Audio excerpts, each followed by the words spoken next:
প্রযুক্তি সমৃদ্ধ একাবিংশ শতাব্দীতে দাঁড়িয়েও বাল্য বিবাহের মতো ঘুণধরা সামাজিক ব্যাধি থেকে আমরা মুক্তি পাইনি।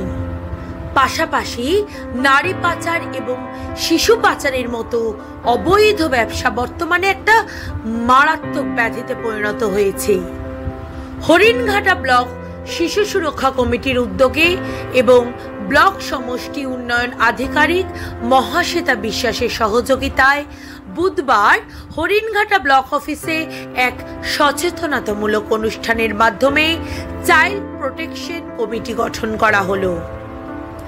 কমিটিতে পঞ্চায়েত সমিতির সভাপতি, বিডিও, বিএমওএইচ, সিডিপিও, সিডব্লিউপিও, শ্রীমা মহিলা সমিতি, হলি কমিশন, এনজিও এবং ব্লকের 8টি পঞ্চায়েত প্রধান, ডিসিপিইউ সদস্য এবং ব্লকের সমস্ত বালিকা বিদ্যালয়ের সমন্বয়কারী শিক্ষক অন্তর্ভুক্ত হলেন।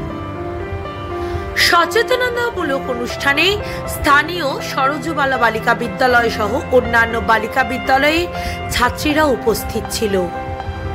বিদ্যুৎজনেরা উপস্থিত ছাত্রীদেরকে বাল্য বিবাহ রোধ এবং শিশু সুরক্ষা বিষয়ে সচেতন করার জন্য তাদের মূল্যবান এবং প্রাসঙ্গিক বক্তব্য রাখলেন।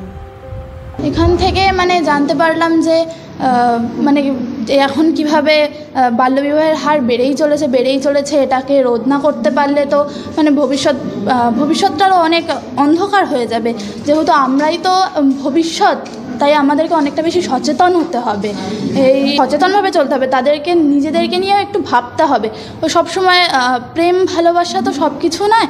তাদেরকে যারা ছোটোবেলা থেকে আমাদেরকে মানুষ করছে, বাবা মা, তাদের ওপর থেকে তাদের মায়াটা চলে গিয়ে তারা অন্য কোনো পরপুরুষ তাদের ওপর বেশি ভালোবাসা দেখিয়ে ফেলছে। এটা তো ঠিক নয়। যারা আমাদেরকে ছোটোবেলা থেকে মানুষ করছে তাদের ওপর আমাদের একটা দায়িত্ব থাকে। সেই দায়িত্বটুকু থেকে অন্তত তাদের এইটা থেকে দূরে থাকা উচিত। যাকে জন্ম দিচ্ছে তারাই তো জন্ম দিচ্ছে অনেক আদরের হয়। যারা কষ্ট করে মা জন্ম দেয়, তো তাদের ভবিষ্যৎটা যাতে এভাবে নষ্ট না হতে দেয়। তারা তো চারিদিক থেকে দেখছেই কিভাবে মেয়েরা সর্বনাশের মধ্যে রয়েছে। তাদেরকে বাঁচানো উচিত। এমনিতে ছোট বয়সে মেয়েদের বিয়ে দেওয়া তাড়াতাড়ি প্রেগনেন্সি চলে আসলে তো যে সন্তান তৈরি হবে আমাদের মতো অপুষ্ট, আমরা নিজেরাই এখন অপুষ্ট, আমরা যাতে জন্ম দেব তারাও অপুষ্টই হবে। এই কারণে বাবা মা এটা বিবেচনা করা উচিত যে আমার সন্তান যাতে ভবিষ্যতে ভালো থাকে। সেই আজকে আমাদের ব্লক লেভেল চাইল্ড প্রোটেকশন কমিটির ফরমেশন হলো আমাদের হরিণঘাটা ব্লকে, এবং সেই সাথে আমাদের এখানে যারা এনজিও, দুজন এনজিও ইনকর্পোরেট করা হলো সেই কমিটির মধ্যে, সেই ওনাদের দ্বারা একটি অ্যাওয়ারনেস প্রোগ্রামও আমাদের এখন চলছে। এটা নিয়ে তো আমরা প্রতিনিয়তই আমরা লড়াই করে চলেছি, বিভিন্ন ওয়ার্কশপেও আমরা জানাচ্ছি। কিন্তু এই বিভিন্ন আলোচনার মধ্যে আপনারাও দেখলেন এখানে বিভিন্ন আমাদের সিডিপিও সাহেব থেকে শুরু করে বিএমওএইচ সাহেব থেকে শুরু করে সভাপতি সাহেব, আমাদের আইসি হরিণঘাটার রিপ্রেজেন্টেটিভ সেকেন্ড অফিসার, উনিও আলাদা আলাদা পার্সপেক্টিভে বোঝালেন। শুধুমাত্র আমাদের প্রশাসনিক দিক থেকেই ব্যাপারটাকে ডিল করা হলে হবে না, সর্বস্তরে বিষয়টাকে নিয়ে ডিল করতে হবে। স্কুলের টিচারদের একটা ভূমিকা রয়েছে, সর্বোপরি প্যারেন্টসের একটা বড় ভূমিকা আছে।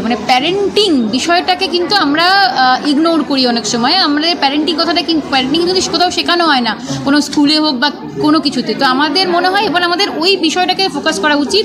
যারা টিনেজ যারা রয়েছেন, অ্যাডোলেসেন্ট গার্লদের, তাদের প্যারেন্টদের সাথে অলরেডি স্কুলে হয়তো হয় একটা প্যারেন্ট টিচার্স একটা মিটিং, সেটাকে আরও লার্জ স্কেলে আমার মনে হয় একটু আমরা যদি ইন্টারভেনশন করি, অবশ্যই চেষ্টা করব আমাদের ব্লক থেকে হোক বা স্কুল থেকে হোক, তাহলে মনে হয় এটা অনেকটা আমরা গভীরে ঢুকতে পারবো। কারণ বাড়ি থেকে যে সাপোর্টটা ওরা পাচ্ছে বা যে কমিউনিকেশন গ্যাপ হচ্ছে, বা হয়তো বাড়ি থেকে সেই যে একটা বন্ডিং বাবা মার সাথে যেটা যদি না ঘটার ফলে বাচ্চারা পালিয়ে যাচ্ছে বা বাবা মার সাথে শেয়ার করতে পারছে না, আমার মনে হয় সেই গ্যাপটা এখানে একটু বেশি হচ্ছে। এই আমাদের মেন প্রবলেমটাতে চাইল্ড ম্যারেজ ঠিকই আছে, কিন্তু বাল্য বিষয়টা হচ্ছে আমাদের যেটা হচ্ছে চাইল্ড প্রোটেকশন কমিটি, চাইল্ড তো ছেলে মেয়ে বোধ, সুতরাং আমাদেরকে ছেলে মেয়ে দুজনের উপরে সমানভাবে আমাদেরকে দৃষ্টি দিতে হবে এবং প্রত্যেকে যেন সমানভাবে বেড়ে উঠতে পারে, একটা সুন্দর চরিত্র গঠন করতে পারে, সেদিকেও আমাদের নজর দেওয়া হবে।